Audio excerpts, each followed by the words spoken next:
not winning 90% of your new business because you have some sort of incredible value. I'm going to take a bit of a different angle. I've got a budget this big. I'm going to give it to you because you have a really killer plan. You give a Red Bull to a turtle, what do you expect? I think that's a dead turtle.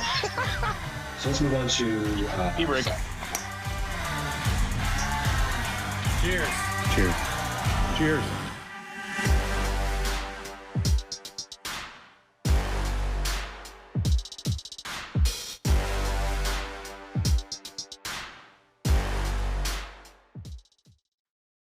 Does your current premium finance company lock you into long-term agreements? That's because they don't want you talking to us. At IFS, we win your business the good old-fashioned way, with customer service. I know you don't always have to use a premium finance company, but when you do, you should use IFS. Cheers. Hi there, and welcome back to the Digital Insurance Pint podcast for yet another episode. And we are super pleased to have a returning guest, a first time ever, Charlene Ramdeo from the digital marketing consultancy at Aviva. We spent some time talking about brokers and dug into Jeff, Adam, and Steve's results and so on. And this time we're going to turn the lens around to talk about who actually are your competitors. And first I'm going to get Jeff, Adam, and Steve to tell us who they think their competitors are. And then Charlene's got some facts and some data that she'll look at it from a customer's perspective when they're looking for insurance. So Jeff, I'll go to you first. You're in small town Ontario, Clinton, and various other parts of that particular neighborhood.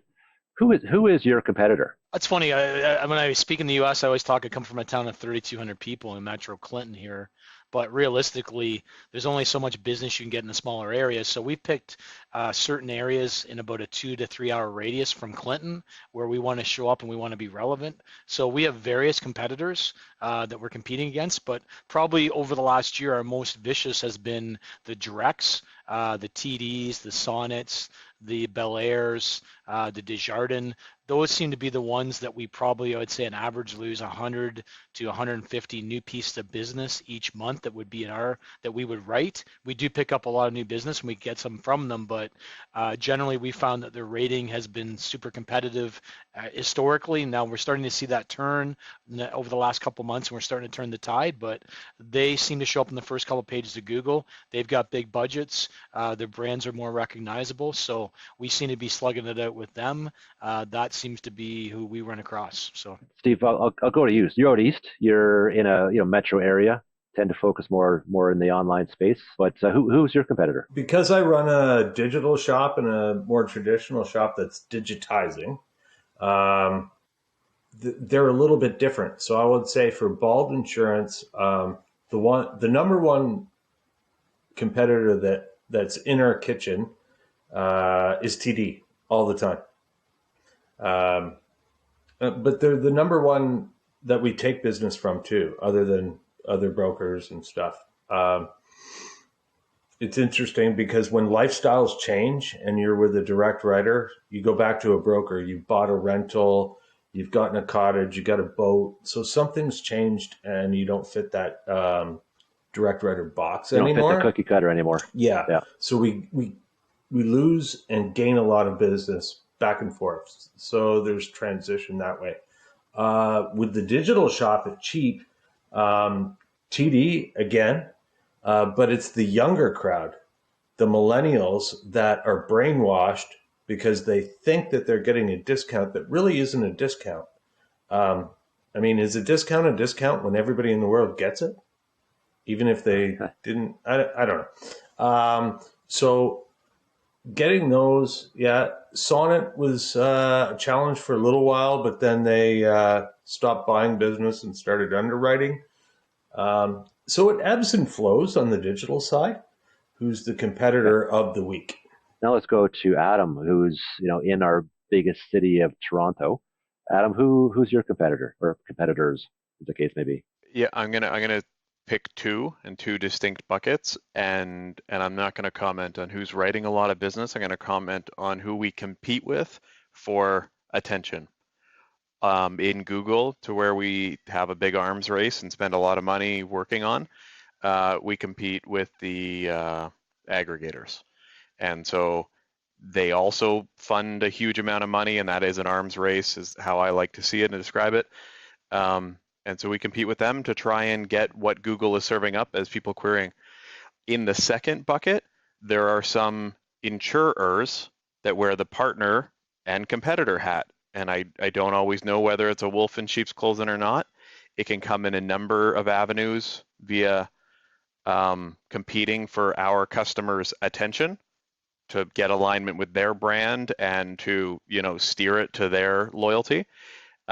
And it can come in a second fashion of them funding true competitors. So they've bought other brokers, they fund other brokers, they compete for staff, they compete for clients. And so those are my two channels competing for attention. Not one of you said other brokers are your competition, right? I heard direct writers, I heard aggregators, and I heard carriers. And you're not, Adam, when you say carriers, you're not talking about direct writer carriers, you're talking about broker carriers, yeah? Well, let's not fool ourselves. I mean, there is a broker carrier that owns every direct writer. Yeah. I mean, it's shy of TD, which give that another couple quarters. Okay, but specifically, you're not calling out Sonnet per se or Bel Air. You're calling out their owners. I'm calling out, ABC Insurance Company, to not put names on, buys XYC broker, gives them an unlimited budget to blow their brains out on AdWords and or staffing or headhunting or other piece. And now they don't need a business case to compete. They get to go in strategic investment land and blow their brains out. You didn't define the question by who's your competitor based on price, or who's your competitor based on real estate of getting in front of the eyes of the customer. How I heard the question and how I answered the question was, who is my competitor? So I answered, who is my external threat? It's my partners that I'm working with to sell their wholesaled products via my retail channels, and they fund other retailers and create a mess. And then number two, how do I find new customers? Well, my other external threat is the aggregators, all funded by private equity and, giant, P&Ls that can really afford this arms race. That's to be honest, that's really what I meant. It's more as a business owner, who do you worry about? Who do you fight with? Who do you think about when you get up in the morning and you go to bed at night? The one thing that really struck me is that it's not brokers at large you're competing with. Right? It's not the guy down the street that you're competing with. So Charlene, obviously you're going to be focusing more on the sort of website when that significant percentage of consumers goes to Google and says, hey, I need car insurance, where do I get it? Or worse to that effect. What do you see out there? Who do you think is the competition for this representative group of brokers here? So I'd say one of the biggest competitors in the space is anybody that shows up on that first page of Google, regardless of where you're searching. So if you're searching, for example, car insurance Sudbury, what you're going to see on that page is you're going to see top paid advertising, which is going to be like your Omnias, your Bel Airs, your Sonnets, your TDs, your Allstate, Desjardins. And then in the organic listing, you're going to start to see what you think are independent brokers, like BrokerLink, for example, which is intact. You're going to start to see PC Financial. You're going to see a lot of the banks in there. But you don't see independent brokers on that page. And this is the big issue that we're seeing right now is independent brokers don't exist on the first page of Google for a lot of locations. Where do you hide a dead body? Second page of Google, one of my favorite lines. Yeah, exactly, right? So that's not good, obviously, for brokers. I mean, I've heard varying stats of something like 75% of Canadians these days are going to Google to at least start their buying journey. They're not, very few of them are actually completing it online per se. But many, a significant majority of people go to Google to get some sort of input, some factor in their decision-making process is what they're seeing on the first page of Google. As Jeff says, nobody's going to the second page of Google, but that first page of Google is super important. And what you're saying is that it's basically direct writers, aggregators, and some of the bigger broker insurance companies. Exactly. And what a lot of customers where brokers don't really realize is a lot of the things that they do on their website is helping these insurer partners and what you assume are insurer partners rank better. So for example, every time you list all your carrier logos on your site, that's a backlink for Aviva, Intact, whoever those markets are. And that's helping boost their SEO for you guys. Another thing people don't realize too is like Economical, for example, writes all these fantastic blog articles. Brokers are like, okay, fantastic content for me to add on my site. You add it on your site. You think you're building out your blog. You're building out this content. Content's king. But what Economical does is they put a canonical tag on that article, which stops you from ranking for that. And all the SEO juice goes back to Economical. So think about that. If 60 brokers post the same article, how much you're boosting Economical as a site itself. So there's all these little things you don't realize that you're doing that's actually helping bring down your ranking on Google and boost, these competitors. The other one that I'll highlight too is Intact Client Portal.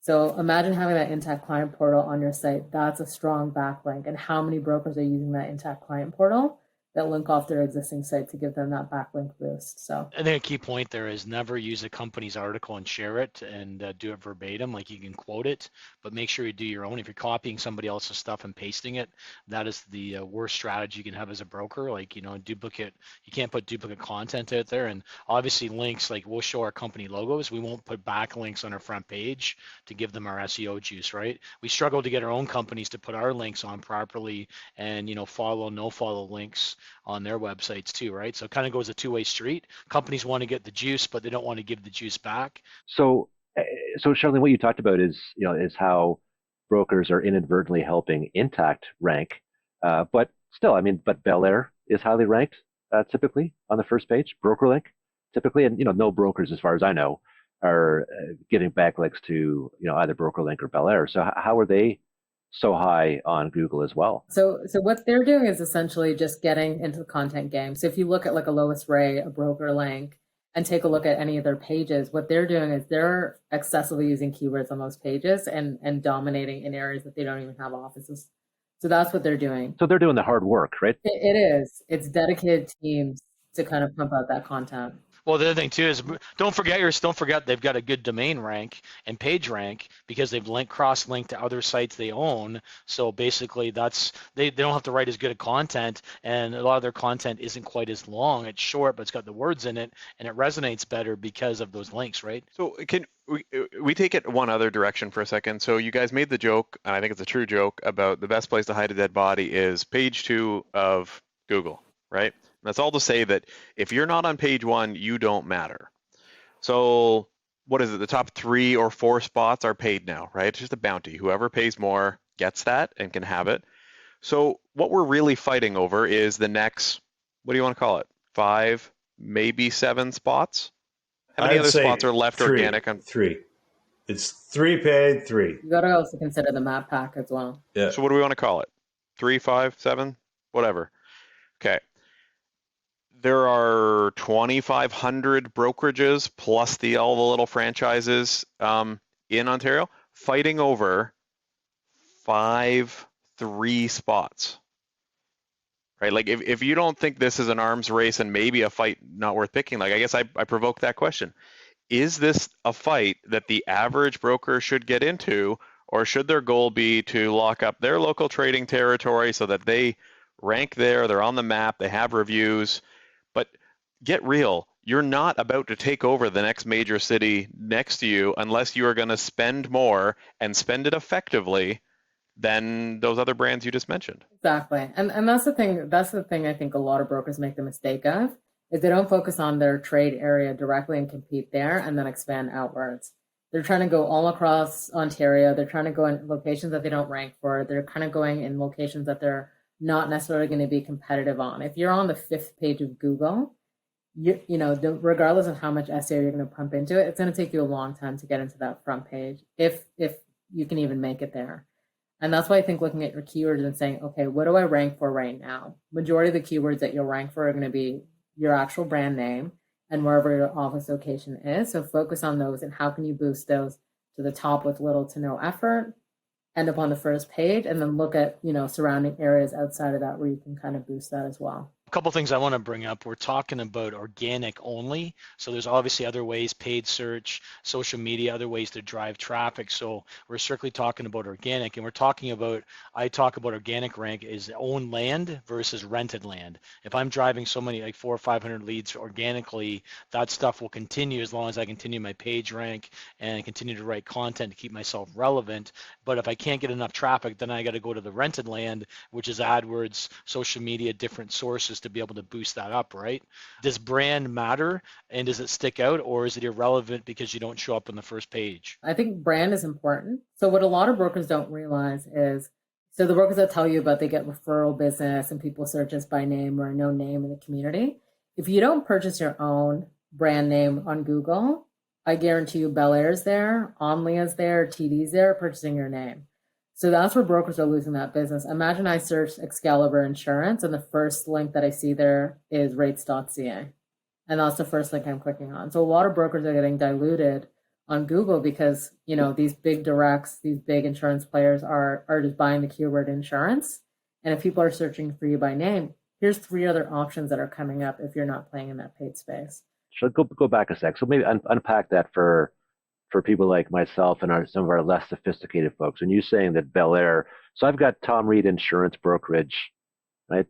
And so I go out there and buy TomReedInsuranceBrokerage.com. You're telling me that Bel Air is actually using my keywords to direct traffic to them? Yeah, so what they're doing is they're just paying for the keyword insurance, and anything that falls into that will definitely rank, they'll definitely rank for. What they're grabbing on is insurance, right? So they buy everything insurance with a forward or rear handle on either side. So the fact that you are called Tom Reed Insurance means that they're going to show up on the trigger of insurance. Yeah, the other thing too is a bunch of us have bought a bunch of people in the Philippines, and they go into different websites and they continue to jack up. So every time they do that, I have them go in there and they jack up the cost of it, so they stop doing it. No, you can still buy people in the Philippines. That's what I heard too. No. You basically you have VAs, and you can get people in the Philippines to go in there with different IP addresses to do this and actually jack those prices. I'm just teasing.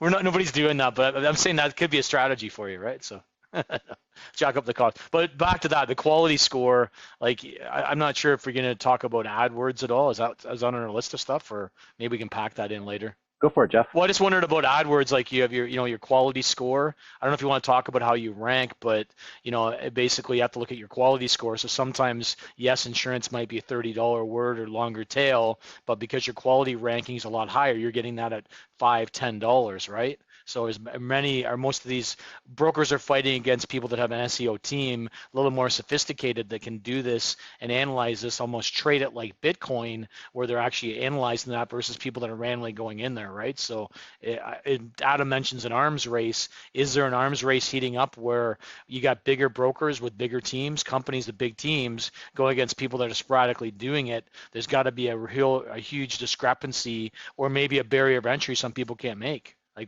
How do you see the landscape for some people that are behind? Can they catch up? Yeah, and that's the big mistake I think a lot of brokers see is you can't rely on paid advertising as your only strategy, because that's like a pay-to-play game, right? Unless you're pumping money into Google, the phones are ringing.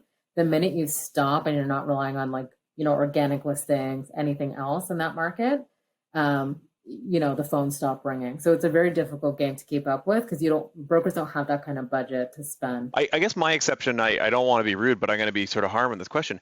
Every lead is a paid lead, right? There's nobody that's getting leads without investing something. Maybe it was 10 years of legacy and you got a nice referral, but that you invested a lot to earn that referral. It could be your time you spent at the parade or church or handing out things and you collected names and went at it. Could be SEO, but that's not free. And then there's SEM, the search engine marketing, paid advertising. Our example is, so our AdWord leads cost $25, $26. And if you go to buy a lead off an aggregator, it's $36. So we have a $10 incentive, or a third of the price off to, how hard in your mind is it to start landing pages? The good part about that $25 lead that you paid for versus the aggregator lead is that they're not going to go back and attack that customer at renewal. Well, I'll say this too. One, there's no other brands talking to that person. I have exclusivity until my insurance partner tries to trick them into an app. I shouldn't have said trick, a little better.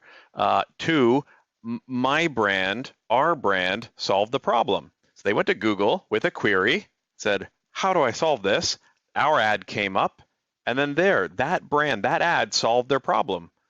So yeah, I think that is worth a lot more than that. Never mind the discount we get. Adam, thanks for that. So that's an interesting difference in that pricing there. And I think, Jeff, maybe you can expand upon that. Like, what does that mean? So if Adam can get an AdWord, a lead in through an AdWord at $25, or his other choice is to buy a lead from lowest rates at $35. Like, what is that? That's $10. Who gives a shit, right? What does that really mean? Yeah, and $10 is the difference between breaking even and losing money. If you look at a $35 lead dividing, let's say Adam's got a 10% close ratio, you divide $35 by 10, you have a $350 acquisition cost using the aggregator. Adam's getting it for $25, so he's got a $250 acquisition cost dividing it out.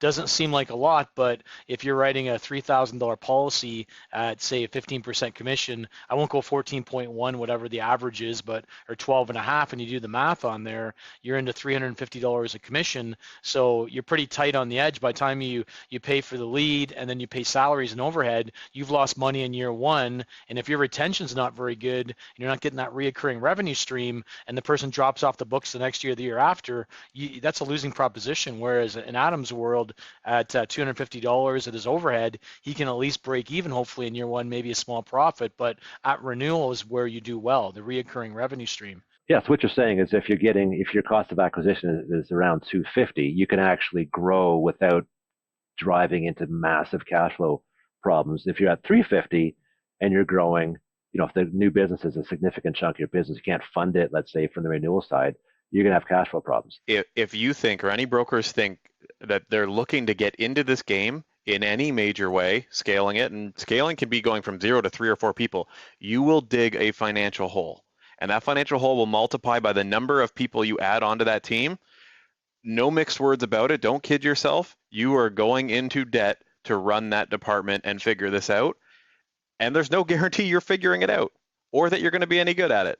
So you need to have the chops for it and the credit limit to do it, and or the money to invest. It is truly a big learning curve. Every year it gets harder, more difficult, right? It's the barriers of entry are getting harder, the scale's getting harder, the competitors are getting bigger.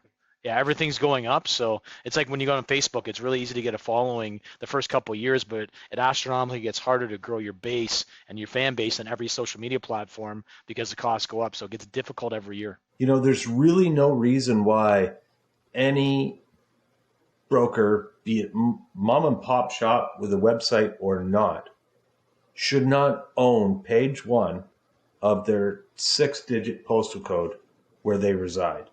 Is that right, Charlene? And if they're doing it right, that 6 or even not 3, but close to it, postal code within the surroundings of their office, they should come up number 1 all the time. And that's going to crowd out a lot of other people. Yeah, and then the gap there, though, is a lot of these brokers aren't doing anything. So let me ask you guys a question, which I think I know the answer to, but do you see that your key sales metrics like close rate, retention, and so on differ between organic SEO versus paid SEM? Yeah, I'll say the bigger difference, and this is provocative, is the referral channel will close at 70% or greater. And so if you can drive walk-ins and do face-and-face, there's just no way around it. It closes really well.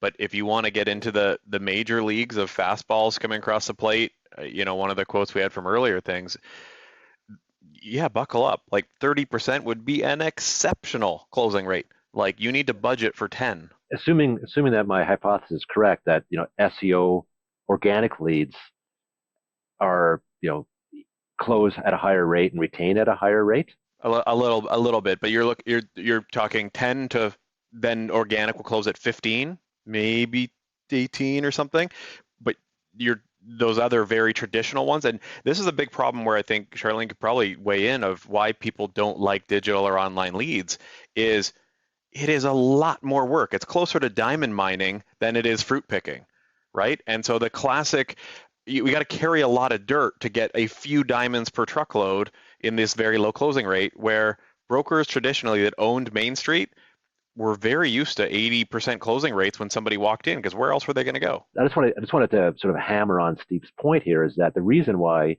you want to be owning your own space is that's because where people are going, and you can get there. You can get a decent, from a digital perspective, decent close rate with that SEO. So that's why it's important. I think it's true, but I just want to go the other way and say I would get more dates if I was taller and better looking. But there's no guarantee I'm going to get there. So you can go off down this adventure of like the spine stretching and, my nice tan, new hair or something. But like, if you set out on a perfect stranger and we played The Apprentice and we all took a broker and said, okay, we're going to try and get their website to rank, you won't have the results to your previous point for 6-8 months. Like SEM, the cost, it's ring fenced, it will not go a penny over your budget, and you'll have a lead in a minute, like right now. So why? So I'm hearing Steve and to a certain extent Charlene say, hey, if you're a regional broker, you can own your local area. It sounds like you're saying they shouldn't even bother. No, I agree with that one. Like have that, ring fence your area, and that's now the geolocated digital version of the storefront you already did own. Have that, take that back from the aggregator that currently owns it, get yourself on the map. Just, I think, get really realistic with yourself if you're going to try and expand the territory past that. Oh, you're going to have to buy.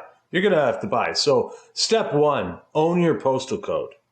Step 2, start to stretch that out with SEM. And SEM is one very vertical discipline. And then you can almost count all the other platforms as separate. Like Facebook is a whole nother art form to learn, skill set. You can probably layer on Instagram or wherever else you want to go. LinkedIn's a whole nother animal again. And so because you're good at one doesn't make you immediately relatable to the others. I don't know. This lives in my world of a bar fight. You need to really consider if you can finish the fight. And so there are certain little ones you can, and there's other ones that you maybe shouldn't throw the punch because you could use that dollar somewhere else. Like Adam having $25 cost per click, like fantastic, but that's because he consistently puts money in and optimizes it, right? But that's exactly where I want to hammer. I want to fully disclose, put it on the table. I have literally spent $5 million getting it down to $25, right? And that's conflating a whole number of other things, but like we've worked hard at the skill sets. But AdWords is exceptional in that you can go to AdWords Express, you can get your little geographic area, and the smaller you cast the net, the cheaper the leads are. If you try and go national or a high volume of leads, your cost goes through the roof. But if you're trying to get 5 leads a day from your local hood, you can do that way cheaper than aggregators, and you'll have some pain at first. But I think you'll get over that while you learn it, and then you'll enjoy retention and brand awareness and other things. And the other thing is long tail. Like if you're trying to go after insurance, you're done. But auto insurance, Toronto, if you have 2, 3, 4 words, you have a lot better to rank, and the cost of those are a lot less. Yes, there's not as much traffic, but you can rank and buy those words, and there's still some great leads there. So don't try and compete on the $60, $70 words. Like insurance is the highest ranked Google AdWord there is. It broke all the records. It's number 1, right? Because they know you're renewing your policy. That's the best intent out there, and that's why paid advertising is still better than social media, because social media is more intrusive. You don't know when people advertise as well. There's tricks around that, but totally different method, right? So Adam used the bar fight metaphor a few minutes ago. In my head, I was thinking about those old Charles Atlas cartoons in the back of comics where he gets sand kicked in his face, and then he comes back, and he bulks up, and now he beats up the bully and stuff. So if you're a broker and you want to take on the Intacts of the world and the lowest rates of the world and rates.ca and whoever else on that first page of Google, like, are there tactics they pursue that you as a broker can copy? Are there tactics they pursue that you can overcome? Like, give us a sense. What are some of the things they do? And, are these repeatable by brokers? So one of the things I think that brokers can really excel in is like the Google My Business reviews, right? Like the reviews, those are real people, real reviews. If you look at something like the lowest rates still ask for people to give reviews, but on what? They didn't actually sell you a policy. They gave you a rate, you use the platform, but they're not the one helping you sell the policy. They're selling you the policy. They're not the one getting you the rate down or the accurate rate. So why are they getting the Google reviews for you selling the business? So So things like that, I think, like acquisition strategy, when a customer gets onboarded, are you asking for a Google review? Even in the claims process, did you do claims counseling with the customer? Could they get a review on that? Renew the policy. Can you get a review on that? So I think that's what will definitely help, and that adds the human element back to it, right? So if you have customers looking for, if somebody picked up the phone and called me, and I had a really great experience, like that's where the broker wins because people read those reviews. If you look at TD's reviews, it's all nobody called me back, nobody picked up the phone, I waited 2 hours. So that's where you can really position yourself is, Carolyn helped me at Mitchell and Whale, or, I had a really great experience and, they helped me out. Okay, so you mentioned, let's go to the aggregator side of thing and bust that open a bit. I don't think there's a broker in the world would disagree with me that the best piece of business that they write or the best lead that they have is a direct referral. I'm not sure how great I would feel about a referral from a customer that called that referral back the next year and said, actually, no, you should deal with that guy instead. So let's talk about how aggregators sort of recycle. We have a recurring revenue model.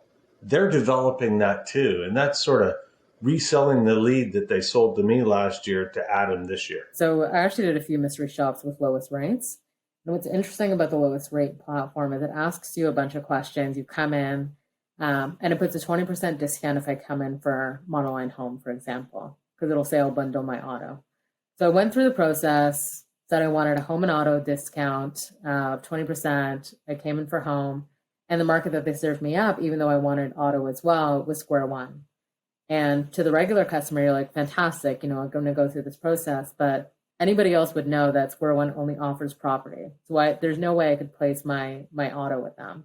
The other issue you run into too, because there's no broker intervention there, is now I've placed my home with Square One, bound online, policy issued, and now I have to go place my monoline auto somewhere else. So I'm going to go back through lowest rates, go in and get another quote for auto, and it's going to place me with another market. So now I have 2 brokers calling me, and it's competing against each other. Oh, but both of those brokers they got to sell 2 leads, did they not? Exactly. Yeah. Because there's no logic in the back end of the system. So that's one of the big flaws that we saw. And imagine now the customer who I just placed my home with Square One, not knowing, and now I went from a great lead because I had a home and auto, and now I'm just a monoline auto customer trying to get the best lead, and I can't get the multi-line discount. I can't get additional discounts because I'm not going to be that sticky customer for a broker. I'm not bringing in 2 policies, and I just kicked myself not knowing. And that's where the broker value comes in, because any broker would have been like, bring both your policies with the same market. Look at this additional discount that you get for multi-line and all that stuff. But that's where the lowest rate gap is. It's a race to the bottom for the lowest price, but there's no advice in there. There's no common sense that kind of comes into that play. Sorry to pile onto that same one. When you're comparing through all of the markets and you get down to the lowest price, that could be also labeled the thinnest margin for the manufacturer, the partner, the insurance company. So if you get compared against 70 other companies and you only win business when it's at your weakest underwriting point or the thinnest amount of margin, that erodes your margin as a business as well. Another issue like you run into with these aggregators is there's traditional brokers that are buying these aggregator leads, and on their website itself, they don't show a price. So now you have brokers that have to sell on a false price that's $300-$400 higher, and they're not used to selling that type of business because they come into the site, it's a traditional form, they come in, they never see a price, broker gets to build a relationship versus the price shopper that comes in through the aggregator, and you're having to sell on a $400 or $500 difference. So that's where it becomes difficult. Like, how do you close if your staff isn't trained to kind of sell that kind of business? So Charlene, let me just unpack that for a second. So you're talking about a broker who normally, traditionally, they collect some leads, but it's just, hey, give me your name and address, we'll call you back, and then we'll do our own internal rater on you and do the normal thing, right? And you're saying, okay, so now I'm used to that. My staff are used to building the price with the client on the phone, or as we interact with that client. You're saying versus all of a sudden their new experience is, oh, I'm going to buy some leads from an aggregator. The customer comes to them with a price in mind because they've already got that price on that website. That's what's in that customer's head as they go to that broker. And you're saying now that broker may struggle trying to replicate that rate. Is that exactly? It's a very hard sell. I've heard that story. I mean, how is that a story? Is that real? Like what percentage of the time does that happen? Because you have to imagine lead. Every single one of them, the price is never going to be accurate. No, I get it. I get that it's always going to be out. It's always going to be out because it's insurance. We can never get our goddamn prices right. But you'd think it'd be up sometimes and down other times. And in some cases, you'd be like, oh, you were told $1,200 is actually $1,150. Good news. But unpack that one, Tom. Like if you call Jeff or Steve and you want to talk through what your price is, that is the price that it will be uploaded and issued to. You will get an accurate price while talking to the broker. So that, like, we are insurance, we can't get our price right. No, that is only a symptom of a singular tool that all the aggregators use. Hey, if I want to go into CompuQuote and manipulate my own thing, well, Black Ice isn't at fault. And so on, I'm going to get a great price. You're always going to have the gap where they do it, and that's where the value of a broker jumping on and going through it. Adam taking the phone call, they never get down to that bottomless pit with the wrong number because they walk through it at that point. Now, some people want to get a price before they jump on the phone. It's like there's no perfect one way to go through Disneyland. There's 50 different ways to go through it. So everybody wants a different journey, but there's different ones that yield better results. But there are people using the various aggregators, and they're using them. Like these guys are still in business, and they're growing like crazy. So there's got to be something to it, right? So it's not like every Adam's point about the pay-per-click, right? Like, why pay $35 for a lead when you can pay $25? It's because they don't have the digital skill set to get into the paid space, because they've heard in the past that I had to spend so much money, and they think this is the quick solution, but it's to their detriment, because you got to sell on a price that you'll never be able to replicate.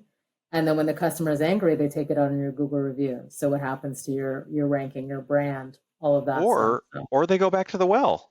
So they've been dissatisfied for you on that last phone call or something, and they just go back to the other one, and the roulette machine goes and it distributes somewhere else. It's not coming back to you. And the aggregator's happy because they just made $35 extra bucks. I think they are adding a value to an otherwise sort of murky world that the public doesn't understand. So they go to the website, they enter a relative small amount of questions, and they get a relatively pretty good indication of the marketplace. And all the gripes are around the real nuance of it. But that world only exists because brokers continuously outsource their marketing to firms that are aggregators. And that's a great way to put it, I think, because if you were to get your own SEO team or your own SEM guy or whatever, like you have and Jeff and Steve have, you've insourced lowest rates, or insourced rates.ca or RateHub, or whoever you're talking about. So you've insourced those guys, whereas a lot of brokers choose to outsource it, which means that you take the good and the bad. I think that is a very fair way to say it, but I want to self-declare that a simplistic landing pages, and we have tons of them, name, phone number, email. Charlene will test, like, it's probably frustrating not finding a quoter on our site. Every web form will close at 10%. It's like the 2% guarantee direct mailer thing. You start mass mailing direct mailers, you're going to get 2% of the people returning the calls. It's a law of big numbers. It happens. So if you're already banking on only 10%, whether it's there or not, anybody, and this is grandpa that's confused about the VCR clock, can make a landing page and use an AdWords Express account to jam $50 in it and get a lead out of those combos. You basically have to decide as a business owner what's right for your business model. And bottom line is, what are you going to invest? What do you want to get as a return? And how are you tracking it? And if you can't do any of that stuff, be very, very careful what you jump into. The question is, who did I buy insurance from? Did I buy it from the aggregator, or did I buy it from that brand? Well, any lead that comes from an aggregator, in the consumer's head, they're like, oh, I went to X aggregator, that brand, and I got a decent price. I'm going to do it again this year. If they get it from your brand, the expectation is that you'll do that. So the retention is way, way, way higher, even on the pay-per-click stuff, the SEM stuff. Yeah, that's a good call out too. Like, how much does your brand get diluted when you use an aggregator? Because the email comes from the aggregator. And then at the end of that process, the aggregator also sends you a request for a Google review, a request for a Trustpilot review, a review for like, how did you find the system and the technology that we used, right? And it's coming from the CEO of the aggregator. So you're associating, a lot of the brand recognition with the aggregator itself. So to your point, like, at the end of the year, do I remember that I bought a policy through Cheap, or was it through the aggregator because I had so many interactions and touch points with them? Yeah, the aggregator next year is going to go, would you like us to do that again for you? Hey, the CEO's back. Yeah, I'm back. I just had one question before. Let's fast forward 5 years, 10 years. We're at this point in the industry where you've got 4 or 5 different levels of brokers. Digitally advanced, people traditional. There's 4 or 5 different groupings, and maybe you want to share how Aviva identifies them. Where do you see everything in 5 years? Like where are we going to be 5 years from now? Is there going to be 4 or 5 big uber big brokers that are Canada wide that are either owned by equity or by other entities, plus the direct writers? Will there still be some people like us that are smaller surviving? Where do you see things in 5 years, Charlene? Yeah, that's a great question. I think what we'll see is it's going to be a couple of massive players. And the only reason I say this now is because of the brand identity, right? If you think about the traditional brokerage that relied on that walk-in traffic, COVID obviously switched that, and people can't go into the walk-ins anymore. They can't, they're not visiting the main street to their local grocery store. They're staying home. So where do those customers go now? Like they're going to online. If the only things I'm seeing online is rates.ca, Kinetics, lowest rates. Those are the brands I'm associating with. So how does a broker, stay ahead of some of those competitors? And I think back to Steve's point, it's that local play. Like, are you present on your local SEO searches? Are you present on the map listing? Are you touching base with your current customers to make sure you're retaining them and getting referrals through? So I think that's where a lot of the brokers are going to have to play to survive, is a lot of that retention, brand building on kind of that grassroots level, because you can't play against these big players on the paid space. You know what, Charlene? I was going to ask you to sort of wrap it up for us, but I think you just did that all on your own. So, and I will maybe give you another thought here. So we talked SEO, we've talked SEM, we've talked aggregators, a variety of methods for brokers to drive leads, and you've suggested focusing in on your local area and so on. So once you've you may not hopefully be able to answer this instead of it depends, but so let's say as a broker, okay, I've mastered my local area, right? So let's take it from one step up here. We use this to kind of close out here, but what do I do next? I've got my master, my 6-digit postal code, as Steve says. I've got that local area master. I've got my Google My Business. I've got my Facebook page that all the local folks are looking at, and so on.